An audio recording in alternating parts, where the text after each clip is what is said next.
Hai sahabat Kompas TV, saatnya kita update 3 berita terpopuler yang terjadi hari ini, hari Jumat 26 November 2021.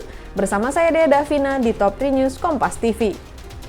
Berita yang pertama, sahabat Kompas TV, pengusaha pariwisata Bali menolak rencana penerapan PPKM level 3 pada libur Natal dan Tahun Baru mendatang. Menko Marinvest Luhut Binsar Panjaitan merespon secara tegas terkait hal ini.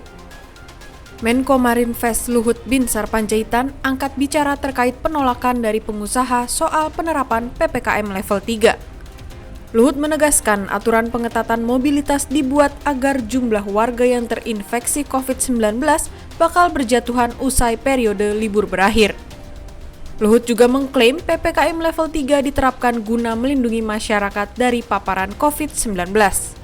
Iyalah, udahlah. Jadi pemerintah itu pasti dalam konteks melindungi rakyatnya. Jadi kalau nggak ada aturan, bebas merdeka juga sakit tuh kena kamu. Luhut terkait pariwisata internasional, Pak. Ya sabar dulu, tadi Pak Gubernur sudah tanya. Sekarang ini kita tambah mulai besok 7 flight lagi. Jadi sehingga bisa itu tambah 4.500 penumpang per hari lagi. Selanjutnya, sahabat Kompas TV, penyidik Polda Metro Jaya telah menetapkan 1 orang anggota Ormas sebagai tersangka yang diduga melakukan pemukulan terhadap Kabak Ops Ditlantas Polda Metro Jaya AKBP Dermawan Karoskali. Inilah AKBP Dermawan Karoskali, Kabak Ops Ditlantas Polda Metro Jaya yang mengalami penganiayaan oleh massa. Saat itu, korban tengah bertugas mengawal jalannya unjuk rasa di depan gedung DPR pada Kamis 25 November lalu.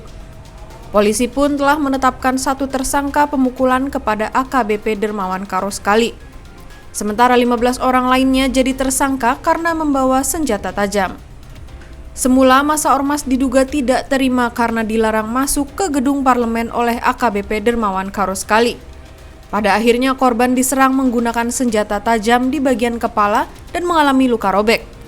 Karoskali sudah dibawa ke Rumah Sakit Polri Kramat Jati, Jakarta Timur untuk mendapatkan perawatan medis. Saat ini Polda Metro Jaya, Direktorat Kriminal Umum telah menetapkan sampai dengan siang ini sebanyak 16 orang. 15 orang tersangka dengan pasal atau kasus yang kita kenakan, yaitu menggunakan undang-undang darurat, membawa senjata tajam. Kemudian 1 lagi yang melakukan pemukulan terhadap seorang perwira menengah dari Polda Metro, yaitu Kabak Bin Ops Ditlantas. Nah, ini 1 orang sebagai tersangka, pasalnya 170 KUHP. Nah, kemudian saat ini khususnya terhadap tersangka pemukulan, ini sedang dilakukan pemeriksaan secara intensif. Tidak untuk kemungkinan akan ada tersangka yang lain. Karena dari rekaman yang kita miliki dari hasil kejadian di lapangan, bahwa pada saat terjadi pemukulan terhadap anggota Polda Metro Jaya itu dilakukan tidak sendiri oleh tersangka yang sekarang kita tahan ini. Nah, jadi nanti kita update lagi perkembangannya Yang jelas hari ini dilakukan pemeriksaan intensif, begitu. Direktorat Reskrim Sus Polda Metro Jaya menyita uang hasil tindak pidana korupsi sebesar 8,9 miliar rupiah.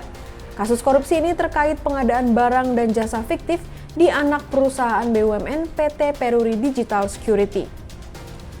Direktorat Reskrim Sus Polda Metro Jaya mengungkap kasus korupsi yang melibatkan anak perusahaan BUMN.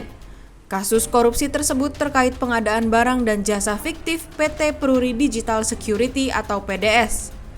Barang bukti korupsi tersebut digelar dalam jumpa pers dengan pecahan nominal Rp50.000 dan Rp100.000 dengan total Rp8,9 miliar. Adapun pengadaan barang dan jasa itu berupa data storage, network, performance monitoring and diagnostic, SIM, dan managing service. Proses administrasi proyek pengadaan barang dan jasa itu telah selesai. Namun hingga saat ini barang dan jasa yang dimaksud tidak pernah ada, padahal proses administrasinya telah selesai. Meski begitu, belum ada tersangka dalam kasus ini. Terkait dengan kasus ini adalah bermula pada tahun 2018 adanya anggaran di PT PDS, salah satu anak perusahaan daripada BUMN, melaksanakan pengadaan penyediaan data stroke, network performance monitoring, dan diagnostik SIM dan managed service dengan nilai 13 miliar 175 juta yang bersumber dari kas operasional perusahaan PT PDS. Ya, kegiatan tersebut secara administratif dokumennya telah dilengkapi, tetapi tidak pernah dilakukan proses pengadaan barang dan jasa atau melanggar SOP. Kemudian hasil pekerjaan yang tertera pada kontrak tidak pernah diserah terimakan atau fiktif, tetapi tetap dilakukan pembayaran. Sahabat Kompas TV, itu dia 3 berita terpopuler yang terjadi hari ini. Jangan lupa untuk like, komen, dan juga share video ini ya. Sampai ketemu lagi di Top 3 News selanjutnya. Sekarang saatnya saya, Dea Davina, pamit undur diri.